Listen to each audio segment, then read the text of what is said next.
আমাদের সাধ্যমতো অংশগ্রহণ করার তৌফিক দান করেন। প্রিয় ভাই, নওজোয়ান, বয়স্ক বাবা, রাত অনেক হয়েছে। আগামীকালকেও এই মাহফিল এখানে ইনশাআল্লাহ অনুষ্ঠিত হবে। আগামীকালকেও আজকে যেমন অনেক বুজুর্গ উলামায়ে কেরাম ধারাবাহিক বয়ান করেছেন, আগামীকালকেও ইনশাআল্লাহ বাংলাদেশের শীর্ষ বুজুর্গরা এই মাহফিলে কথা বলবেন। বিশেষ করে আমার পরম শুদ্ধ শায়খ আরিফ বিল্লাহ হাকিমুন নফস আল্লামা মুফতি মুশতাকুর নবী কাসিম হযরত আগামীকাল ইনশাআল্লাহ বয়ান করবেন। গত রাত্রেও আমি হযরতের সাথে একসাথে খানা খাইতে বসে কুমিল্লায় এই মাহফিল নিয়ে আলাপ করছিলাম যে হুজুর আমি তো যাবো।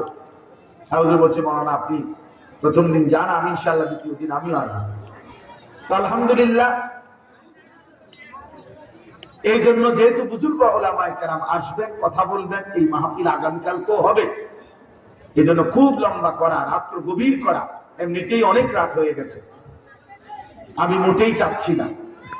কিন্তু আসলে এই পরিমাণ নওজোয়ান ভাই, বয়স্ক বাবা আপনারা কষ্ট করে বসে আছেন, এটা আসলে রীতিমতো আমাদেরকে খুব বেশি আশান্বিত করে। আমরা খুব বেশি আশাবাদী, প্রতিদিন আমরা আশাবাদী যে আলহামদুলিল্লাহ এই পরিমাণ কিশোর যুবক আল্লাহর কথা শুনতে আসে।